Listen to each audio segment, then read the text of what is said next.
Avec une voix aussi mielleuse, boire ses paroles est une évidence. Isabelle Maréchal. Ah, le maudit stress, on en parle. Ça nous stresse. Le stress nous stresse. Hein? Et on en a peur parce qu'on se dit, ma foi, c'est l'ennemi à abattre. Mais est-ce que ça l'est vraiment? Vous savez, je disais tout à l'heure à la blague, est-ce que c'est comme le cholestérol? Il y en a du mauvais, mais il y en a du bon stress aussi. Et on va en discuter de tout ça parce que c'est la grande spécialiste de la chose. Elle a d'ailleurs fondé et elle dirige le Centre d'études sur le stress humain. Elle est chercheure en neurosciences, spécialiste du stress humain. Elle a écrit plusieurs best-sellers. C'est la docteure Sonia Lupien. Merci beaucoup d'être avec nous. Merci de m'inviter. Sonia, on s'est souvent parlé de stress au fil des ans et ça lâche pas. Le stress nous lâche pas. Je serai populaire longtemps. Est-ce que c'est nous qui tenons le stress ou c'est le stress qui nous tient? Le stress nous tient pour pas qu'on tombe. Mm-hmm. Et nous, on le tient parce que très souvent, on l'autogénère sans s'en rendre compte. Donc, on s'auto-stresse. Un peu quand même. Ouais. Un peu quand même. Là. Ben, c'est pas tous les stresseurs. Là. Je veux dire, si on a un enfant qui tombe malade, ça, c'est un stress. Comme je te disais souvent, il faut distinguer le stress absolu du stress relatif. Hein. Un stress absolu, c'est une menace réelle pour tout le monde. Quelqu'un rentre ici dans le studio, crie au feu, on va pas commencer à demander ce qu'on fait, on va sortir. Les gens qui sont sur le terrain de guerre en Ukraine, c'est parce qu'ils ont une réponse de stress absolu qu'ils vont vivre. Je te donne un exemple. Le stress va augmenter la force physique de 6 fois. Puis on avait vu passer sur les réseaux sociaux cette image d'une jeune fille toute menue. Et sur l'image, ça fait 17 km qu'elle marche avec son vieux berger allemand sur les épaules qu'elle ne voulait pas laisser derrière. Ça pèse combien, un chien de même? C'est 35 kilos solide, là. Je peux te jurer que si elle n'avait pas de réponse de stress qui augmente sa force physique de 6 fois, elle n'aurait jamais pu faire ça. Puis je suis persuadée qu'elle a fait un autre 17 km sans s'en rendre compte. Ça, c'est le stress absolu qui va nous sauver la vie. Ouais. Mais quand on n'est pas dans des endroits où on va mourir d'une menace comme au réelle, bureau, par exemple. C'est ça. Là, on est entouré de stresseurs relatifs à mon fameux ciné, les 4 caractéristiques qui vont faire que, peu importe qui on est, la job qu'on a, on va stresser. Puis, tu n'as pas besoin d'avoir... Ciné, c'est quoi, donc? Oui, je te le dis, mais tu n'as pas besoin d'avoir les 4 pour stresser. Plus tu en as, pire c'est, là, OK? Fait que pour que ton corps dise « Oh, c'est une menace aussi, il faut que je fasse de quoi? » Il faut que tu aies l'impression que tu n'as pas le contrôle sur la situation, là, vous le savez. Il faut que la situation soit imprévisible ou imprévue. Il faut qu'elle soit nouvelle et il faut que ton ego, ta personnalité soit menacée. Hein? Quelqu'un qui remet en question ta capacité de faire ton travail, par exemple, devant des collègues. Là, le petit feeling que tu vas avoir, c'est ça une réponse de stress. Donc, de nos jours, ben, c'est parce qu'on est exposé à ce ciné-là qu'on va réagir pas mal. Oui. Puis, tu dis, pas obligé d'avoir les 4. Pas besoin. Mais plus on en a, plus on a du stress. Oui, puis quand tu comprends ça, tu comprends quelque chose de bien important que les gens n'ont pas l'air de comprendre, c'est qu'à chaque fois dans notre vie, chaque fois là, où on va vivre une transition, quelle qu'elle soit, bien, on va être stressé. C'est correct. Pourquoi? Bien, parce que ça va être nouveau, imprévisible, transition à l'école secondaire, nouvel job, nouveau conjoint, nouvelle maison, peu importe. Il va y avoir une période de transition. Moi, à chaque fois que j'ai une période de transition, je me dis, hop là, OK, là, j'en vais mal au ventre un petit peu. C'est correct, c'est pas la fin du monde, mais je le sais, je panique pas. Je me dis ça. Quand je vais avoir, tu sais, mettons, tu as un nouvel emploi, ben, tu te dis, OK, vas-tu manger tout seul? Ça, c'est menaçant pour ta personnalité. Puis là, finalement, tu te fais des amis après une semaine, c'est bon. Donc, ça va se replacer. Fait qu'il faut pas s'activer parce qu'on a une réponse de stress. Puis comme je le dis toujours, c'est pas parce qu'on a une réponse de stress qu'on va mourir non plus. Là. C'est long mourir de stress. T'en as pour un bon 25 ans. Tu as du temps. Là, là. Ouais. Donc, on a souvent l'impression que dès qu'on stresse, on va mourir. Et c'est ça qui fait qu'on stresse. Mais moi, j'ai l'impression qu'on est quand même... Peut-être qu'on s'auto-diagnostique un peu trop, tu me diras, mais il y a beaucoup de gens stressés, en tout cas, qui le verbalisent. Oh, je suis vraiment stressée en ce moment. Puis stress, puis un peu, tu sais, c'est pas long qu'après, il y a le mot anxiété qui suit dans la conversation. Ouais, bon, on a d'abord pathologisé l'anxiété, ça, je vais y revenir. Puis le stress est devenu très à la mode. C'est rendu quelque chose qu'on utilise pour dire un état dans lequel on est. Je suis pas certaine qu'on parle vraiment de stress. Mais oui, on parle beaucoup de stress. Et le problème, c'est que 90% d'entre nous, on a ce qu'on appelle des préconceptions négatives de stress. Donc, on pense que le stress, c'est négatif, toxique et ça va nous tuer. Et le problème avec ça, c'est que quand les chercheurs ont montré que si tu as des préconceptions négatives de stress et que tu penses que le stress, c'est négatif, ça va te tuer, bien, tu produis des hormones de stress. Tu produis une réponse de stress. Fait que la façon dont on conçoit le stress comme étant positif ou négatif va déterminer si on est stressé ou pas. Puis c'est pour ça que je refuse maintenant de parler toujours des effets négatifs du stress parce que nous, chercheurs, puis les journalistes, on a juste parlé des effets négatifs du stress. Ouais, on a du cortisol. On a stressé tout le monde, là. Ouais. Alors, ce qu'on fait maintenant, c'est qu'on commence à parler des effets positifs de stress en disant, écoute, si tu n'étais pas stressé, tu serais mort. Là. Exact. Un stress avant une date, ça te tente d'avoir ça, tu vas te faire les cheveux. Tu comprends? Je veux dire, il va y avoir quelque chose, une espèce d'augmentation augmentation de la vigilance qui va embarquer. Donc, oui, on parle beaucoup trop de stress de façon beaucoup trop négative. Et, tu sais, on parle d'anxiété dans les écoles. On est allé le tester, nous, là, parce que là, les écoles sont venues nous voir, mais ils ont dit, Madame Lupien, il y a une épidémie d'anxiété dans les écoles, il faut faire de quoi? Et donc, avec mon étudiante au doctorat à ce moment-là, qui cherchait un projet, Audrey-Anne Journeau, a dit, OK, moi, je vais prendre le projet, je pars, puis je m'en vais faire ce projet-là. On va aller voir c'est quoi qu'il y a dans les écoles. Le niveau de stress puis d'anxiété? Oui, d'anxiété. De quoi on parle quand on parle d'anxiété dans les écoles? C'est-tu de l'anxiété généralisée, comme j'ai dans mon hôpital psychiatrique? Parce que ce que les gens doivent comprendre, c'est qu'il y a de l'anxiété normale. On appelle ça de l'anxiété normative. Puis le problème, c'est qu'on a pathologisé l'anxiété. Dès qu'on se sent anxieux, on dit « ça y est, je meurs ». Là, on fait une attaque de panique, tu comprends? Et donc, l'anxiété normative, par exemple, un état anxieux, si tu as un gros examen demain, c'est normal que tu sois anxieux. Ça va augmenter ta vigilance, c'est une bonne affaire. Ouais. Quand l'examen va être parti, terminé, ton anxiété va s'en aller. C'est un état temporaire. Une autre chose qui est normale, tu peux aussi avoir une personnalité anxieuse. On a le droit d'être anxieux de personnalité. Il faut donner le droit aux gens d'être anxieux. Les anxieux, c'est quoi? Bien, les anxieux, c'est des super détecteurs de menaces. Et ils ont une capacité que toi puis moi, on n'a pas. Ils voient dans le futur toutes les menaces qui pourraient arriver. Puis là, ils vont les régler d'avance. Les anxieux étaient très, très populaires dans le temps des mammouths. C'est eux autres qui guettaient les bêtes pendant que les autres allaient dormir. Là. Sauf qu'aujourd'hui, on a encore ces anxieux-là. On est encore dans le normatif. Et bien sûr, si tu as une personnalité anxieuse, tu peux perdre le contrôle à un moment donné. Par exemple, un enfant qui va développer une phobie sociale, puis ne veut pas aller chez ses amis, puis il n'y a plus personne qui cogne à la porte pour jouer avec. Bien, c'est quand ça va jouer sur la qualité de vie de la personne que là, on se dit, OK, on a un problème, il faut consulter. Donc, revenons aux écoles. OK, on va aller tester si c'est normatif, pathologique dans les écoles. Audrey-Anne a fait un travail absolument phénoménal. Elle a testé au-dessus de 2000, je ne sais plus combien il y avait de jeunes. Ah oui, OK. Bon, c'est un échantillonnage probant, là. Ouais. Dans les écoles élémentaires et dans les écoles secondaires. La première question, c'est, OK, c'est-tu 60 qui sont anxieux? Là, parce que là, on va aller voir les chiffres. Et si oui, quel genre d'anxiété? Et ce qu'elle a montré dans ses résultats, c'est qu'autant à l'élémentaire qu'au secondaire, 73 des jeunes sont pas anxieux, même pas en personnalité. Donc, le problème, c'est que le 27 qui reste, on en parle, puis on en parle, puis on en parle, puis on le pathologise, puis ça y est, on va tous mourir de... Plus tu dis à ton cerveau que tu vas mourir de stress, plus il détecte une menace, puis plus tu produis du stress. Vois-tu l'espèce de cercle vicieux? Ouais. Et quand on est allé dans les écoles, le type d'anxiété qu'on a vu surtout, c'est ce qu'on appelle la sensibilité à l'anxiété. Tu vas voir, ça va revenir. La sensibilité à l'anxiété, c'est quoi? C'est la peur d'être stressé. Les jeunes, aujourd'hui, sont terrorisés à l'idée d'avoir une réponse de stress. Parce que quand tu as une réponse de stress, ton corps t'envoie des signes. Tu as mal au ventre, les mains tremblent un peu. Bien, il y a des jeunes... pas bien, là. Fait que il y a des jeunes que quand ils reçoivent ce sentiment, ce feeling-là, ils capotent. Ils sont sûrs qu'ils vont mourir. Ouais. Pourquoi? À cause des préconceptions de stress dont je te parlais tout le temps. Parce que depuis qu'ils sont nés, ces jeunes-là, quand ils embarquent dans les réseaux sociaux, bien, à chaque fois qu'on leur parle de stress, on leur dit que le stress, c'est négatif, toxique et que ça va les tuer. Et après, on s'étonne que quand ces jeunes-là ont une réponse normale de stress avant un examen, bien, ils capotent. Sont ceux qui vont mourir. Et c'est pour ça que là, on est retourné dans les écoles pour essayer d'induire des préconceptions positives de stress chez les jeunes pour leur dire, non.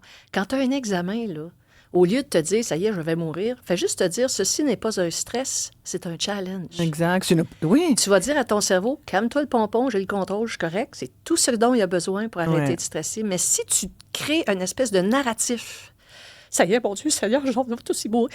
Ben, le cerveau, il va faire sa job. Il va détecter une menace, pour boum, t'es parti. Puis tu t'es auto-généré ton propre stress sans même t'en rendre compte. Oui. Hey, c'est fascinant. Oui. Donc, c'est une étude elle date de 2022.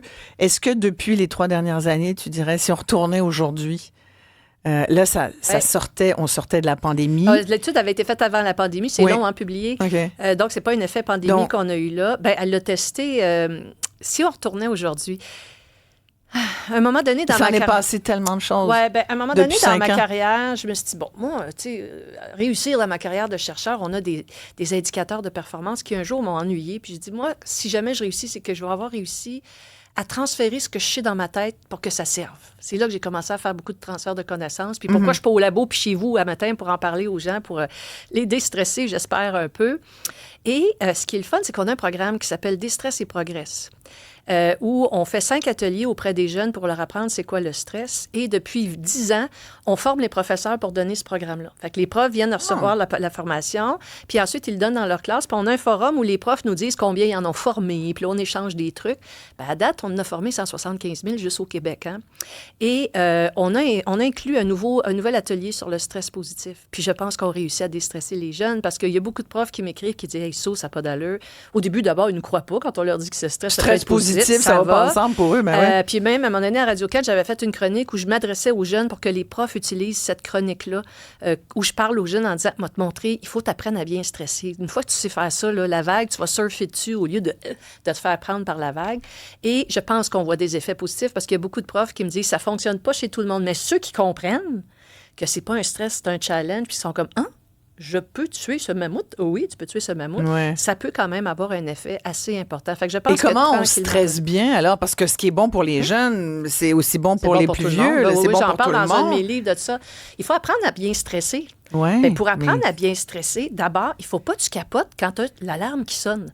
Quand le cerveau détecte une menace, il t'envoie des signaux. Bien, si l'alarme sonne chez vous, là, tu ne vas pas mourir de peur. Ça veut juste dire peut-être qu'il y a un feu. Ça ne veut pas dire qu'il y a un feu, c'est peut-être ton petit frère qui a échappé des toasts. Tu comprends? Ouais. Et donc, c'est pas parce que tu es alarmé que c'est la fin du monde, tu vas mourir. Ouais. Bon. Donc, c'est la première chose, c'est d'apprendre à être alarmé, à ne pas paniquer. C'est juste ton cerveau qui t'envoie un message. Il y a un nœud. Un petit nœud. Il y a quelque chose que tu ne contrôles pas. Peux-tu essayer? Et une fois que tu réussis à le trouver, bien, tu vas agir sur ce nœud-là. Par exemple, l'examen m'énerve. Pourquoi? Bien, j'ai peut-être pas assez étudié, donc j'ai pas l'impression d'avoir le contrôle. Qu'est-ce que je peux faire, etc. Donc, il faut accepter d'être alarmé et aussi accepter le plus important. 2 choses. Accepter de s'adapter au stresseur. J'ai pas dit accepter le stresseur, j'ai dit accepter de s'adapter. Il y a plein de stresseurs qu'on peut rien faire. Tu as un enfant malade, tu as eu un accident, tu es pogné avec ça. Fait que moi, je vois toujours les stresseurs de ma vie comme des gros blocs de stress que la vie dépose sur mon chemin. Puis quand la vie dépose un gros bloc de stress, j'ai 2 choix. Je poursuis mon chemin, je rentre dans le bloc, je pogne les nerfs puis je stresse. Ou j'accepte de m'adapter à la présence du bloc de stress et je me dis, oh, je peux peut-être passer à gauche ou à droite. Le chemin va être plus long, mais j'ai passé. Donc, accepter de s'adapter au stresseur. C'est ça qu'on appelle la résilience? C'est ce qu'on appelle la survie Ouais. de l'espèce et la résilience. Maintenant, quand tu acceptes, c'est dur d'accepter ça, quand tu acceptes de t'adapter à ton stresseur, tu dois accepter une deuxième chose. Elle est essentielle. Et c'est là que tous les gens en bas de 20 ans, il faut comprendre ça, les autres aussi, mais surtout les en bas de 20 ans, il faut que tu acceptes de faire des erreurs. Un cerveau qui ne fait pas d'erreurs ne peut pas apprendre. Et je dis souvent aux jeunes, tu n'as aucune idée à quel point ton cerveau trippe quand tu fais une erreur. Il est comme, ouh, je vais apprendre quelque chose. Mais si tu te mets toujours comme objectif d'avoir 100 en partant, ton cerveau ne pourrait pas négocier ça. On n'aurait jamais évolué. Le stress aide à l'évolution. Donc, on s'adapte, on fait des erreurs, on devient de plus en plus intelligent avec les années. C'est pour ça qu'on a Google aujourd'hui, au lieu d'être encore en arrière d'un mammouth avec une lance. Et c'est une fois qu'on comprend ça, on dit, OK, j'ai un bloc de stress, j'essaie de m'adapter, je fais des erreurs, ça ne marche pas. Je ne me mets pas en position fœtale sur le plancher de la cuisine en disant qu'il n'y a plus rien à faire. Je redresse les épaules, j'essaye autre chose. Puis à un moment donné, tu vas finir par passer. Et tous les chercheurs qui travaillent sur le stress humain vont le dire, dans chaque adversité, il y a toujours une opportunité d'apprendre de quoi. Tout le temps, c'est impossible, sinon on serait mort. Fait que tu vas sortir de là avec quelque chose que tu as appris, peu importe ce que c'est, puis tu vas l'utiliser la prochaine fois, puis tu vas toujours devenir meilleur à passer à travers ce chemin qui est parsemé de blocs de stress. Ce chemin qui est la vie, dans le fond, Sonia. Ben, c'est la vie. Oui. Mais est-ce que comme parents, par exemple, est-ce qu'on a... Moi, des fois, je me pose la question, est-ce qu'on a échoué d'une certaine façon? On n'est pas si pire comme parents quand même, on va pas trop se flageller, mais des fois, tu te dis, quand on regarde les jeunes, là, tu nous rassures parce que tu nous dis, finalement, ils sont pas tant anxieux quand on leur pose la question. Ils sont anxieux du stress qui sont anxieux d'être anxieux. C'est ça. Mais en même temps, j'ai des chiffres en tête. Je me souviens d'une étude, il y a une couple d'années, où on nous disait, il y a une jeune fille, moi j'ai des filles, alors c'est sûr que ça me parlait beaucoup, une fille sur 3 au secondaire qui est sur des antidépresseurs. Il n'y a pas juste les jeunes ou leurs parents qui pensent que les jeunes sont stressés. Il y a aussi des médecins qui leur prescrivent des antidépresseurs. Tu sais, c'est comme, on a la pilule facile, on l'a déjà dit. La pilule facile. C'est quoi ton jugement par rapport à ça? Parce que...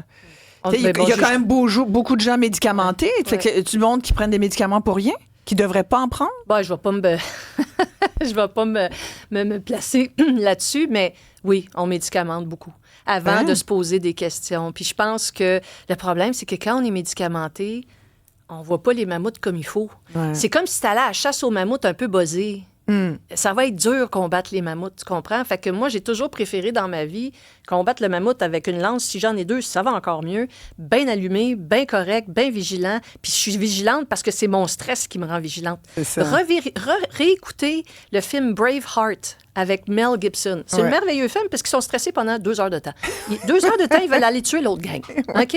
Fait que toute l'image d'un stress, c'est ça. Ils sont tous là, avec les muscles tendus, etc. Ils voient super loin. Mais c'est ça, la réponse de stress. C'est ce que je dis aux jeunes, c'est bien important.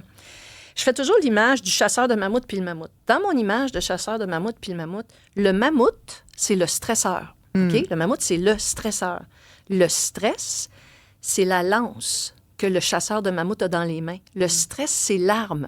C'est pas ça qui va te tuer. C'est l'arme que tu as dans tes mains pour tuer ton mammouth, pour tuer ta menace. Donc, dispose de ton stress à bon escient. Ben oui. Ouais. Donc, arrête. C'est comme si tu prenais la lance puis tu te faisais harakiri en pensant que c'est pas... Le stress, c'est l'arme qui te permet de te sortir de n'importe quelle situation. Donc, alors, comment bien stresser? D'abord, ne plus voir le stress comme un ennemi, mais bien considérer que c'est donc un outil qui peut nous permettre de prendre des risques. Parce que, tu vois, je notais dans tout ce que tu nous dis, la peur de l'action. Parce que, tu sais, on peut parler longtemps au Québec pourquoi on en est dans cette espèce de marasme social, économique, avec plein d'enjeux. Tu sais, on a beau vouloir être positif, il y a quand même beaucoup d'enjeux qu'il faut régler. Comment ça se fait? Puis souvent, on arrive, en termes de la discussion, à dire peut-être qu'on n'a pas assez pris de risques au Québec ou qu'on prend des risques mal calculés. Mais si on a peur tout le temps, puis qu'on a l'impression que la lance, on va la tourner contre nous, on va pas aller vers l'action, on va pas aller vers... on ne sait même pas qu'on a une lance. Et les jeunes sont beaucoup là-dedans. C'est la peur de se tromper, la peur de l'autre, pas se sentir adéquat. Faire des erreurs. Oui, mais d'un coup que je me trompe, ben go, vas-y. J'adore faire des erreurs, moi. Mais bon, c'est sûr que des erreurs à 50, c'est des fois, t'espères les avoir faites avant, plutôt c'est mieux. Drôle. Mais tu sais, des fois, il n'est jamais trop tard pour bien faire. Mais comment peut-on se le dire, que ça soit convaincant? Tu sais, des fois, tu le dis à ton enfant, mais ton enfant, il t'écoute pas tant, là. Ce que j'ai souvent dit à mes enfants, 2 choses, je veux dire là-dessus. Une pour les parents. Ouais. La première, puis les gens n'aiment pas ça quand je dis ça, je le dis pareil. Oui, vas-y, on aime ça. On n'est pas si fragile. Ouais. On n'est pas si fragile. On va pas péter aux frettes à cause qu'on a eu presque un accident d'auto. Écoutez, on a survécu aux mammouths de la préhistoire. On a survécu aux temps médiévaux où les enfants mouraient à 5 ans. Les gens rentraient dans un village, violaient les femmes, coupaient des têtes, mettaient ça sur des pics à l'entrée. Là. On a survécu tout ça dans de la boîte. Puis aux frettes. Okay? Oui. Fait qu'on a survécu à bien pire que tellement ce qui raison. nous arrive. Ça, c'est la première chose. Mais ça, c'est bon à se rappeler en ce lundi matin. Il y a pire que Donald Trump, les amis. Si on avait vraiment quelque chose à statuer, là, il y a pire que lui. Il va passer. Et ce que les gens savent pas, je ne vais pas parler de Trump, non, mais moi non mettons plus, qu'il y avait quelque chose de très grave qui arrivait. Ouais. L'humain est une machine spectaculaire pour négocier un stress absolu. J'ai pas peur dans le sens où mon corps ferait tout. Il est fait pour ça. Il y a bien plus de misère avec un stress relatif qu'avec un stress absolu. Un stress absolu, bam, on est parti, on va courir. Ça va se donner, on va être correct. Deuxième chose que je veux dire aux parents, le plus beau cadeau, parce que quand on est stressé, les hormones de stress nous montent au cerveau, puis on pense tout croche, puis on ne sait même pas qu'on est stressé le 3/4 du temps, puis on stresse tout le monde, ça s'appelle la résonance de stress. Puis là, on arrive à la maison, puis on est très stressé, puis là, tout le monde se met à marcher sur des œufs. L'atmosphère est lourde, là, parce que là, s'il y en a un qui pogne les nerfs, là, ça nous stresse. Ouais. Moi aussi, j'ai ça. Même si ça fait 30 ans que je travaille sur le stress, j'ai ça. Et le plus beau cadeau que j'ai fait à mes enfants, quand j'ai compris ça dans mes études, je suis revenue à la maison, et je les ai assis, puis j'ai dit, bon, à partir de maintenant, on va faire une affaire. À partir de maintenant, je vous donne la permission de me le dire quand je suis stressée, parce que je sais que je ne m'en rends pas compte, puis je vous promets que je ne vais jamais me fâcher. Je vous le promets. C'est le plus beau cadeau que j'ai fait à ma famille parce que je leur ai donné le droit de se sortir de cet effet de débordement de mon stress sur eux autres, puis j'ai jamais pogné les nerfs. Puis moi, quand je suis stressée, je vais promener mon chien, c'est connu. Et encore aujourd'hui, mon fils va me dire « Mom, faut aller promener le chien. OK, OK. donc ça veut Ouais. dire. Et je pense qu'en faisant ça, on Ouais. enlève le poids de notre propre stress, puis on se dit, OK, moi, je vais me gérer, Ouais. puis je vais arrêter de déborder. Parce qu'à l'an 2000, j'ai montré pour la première fois les effets de débordement du stress parental sur les enfants. J'ai montré que plus papa et maman est stressé, plus son propre enfant produit des hormones de stress. Puis ça, c'est pas une bonne idée dans un cerveau en développement. Fait que même si on pense qu'on s'en rend pas, que notre stress, il nous appartient à nous, c'est fou. Ça s'appelle la résonance. Si moi, je suis stressée, puis je suis assis à côté de toi, tu vas produire une réponse de stress aussi. C'est un phénomène physiologique de base qu'il faut essayer d'éviter le plus possible. Puis donc, alors, l'idée, c'est de se tenir avec des gens aussi un peu plus calmes que nous. Oui, ben moi, j'ai une jeune fille qui était venue me voir dans une école qui a dit, moi, madame, moi, ma copine, elle a de l'anxiété de performance, puis quand elle est stressée, ça me stresse, puis je sais pas quoi faire, qu'est-ce que je peux faire? Mais je l'ai regardée, j'ai dit, ben ma cocotte, la fuite est une option. Oui. Hein? Devant un stresseur, on a deux choix, combat ou fuite. Ouais. Si la nature nous a donné la fuite, c'est parce que c'est une bonne stratégie. C'est ça. C'est pas une preuve de faiblesse. Moi, souvent, si je suis à côté de quelqu'un qui est stressé, ciao, allez faire autre Ouais, chose. Je vais c'est pas ça. remplir mon bidon de stress avec ton stress, il est assez plein. Oui, c'est très vrai. Ah, Sonia, t'es fascinante. Merci. Franchement, merci. Mon sujet est Alors, c'est fascinant. une invitation permanente. Tu peux venir vraiment quand tu veux. Je Quand sais il pleut. Oui, ben là, le beau temps s'en vient. Je peux pas croire que... Oui, carte chouchou ici pour la docteure Sonia Lupien. Merci beaucoup. Il y avait Christine qui dit, il y a 15 ans, un médecin voulait donner des antidépresseurs à ma fille de 14 ans. J'ai dit non. On a creusé. Finalement, on a découvert qu'elle avait fait une mono sans qu'on s'en rende compte. Et puis finalement, elle n'était pas dépressive. Elle était juste très fatiguée à cause de la mononucléose. Fait que... Puis des fois, c'est un manque d'organisation. Ouais. Des fois, il y a Des plein fois, on d'autres les choses. veut, les médicaments. Moi, j'ai Oui, des collègues médecins aussi. qui disent ils vont pas sortir de mon bureau sans médicaments. Là. Donc, Ouais. tout le monde a un rôle. Il à faut jouer bien là-dedans. évaluer ça, mais il ne faut pas s'auto-diagnostiquer plus qu'il Oh, faut. non. Sonia Lupien, fondatrice et directrice scientifique du Centre d'études sur le stress humain, chercheur en neurosciences. En tout cas, c'est intéressant de voir que nos enfants, nos jeunes ne sont pas des anxieux chroniques et qu'il y a de l'espoir. Merci Ah, il y a beaucoup. beaucoup d'espoir. Merci, Sonia. Merci.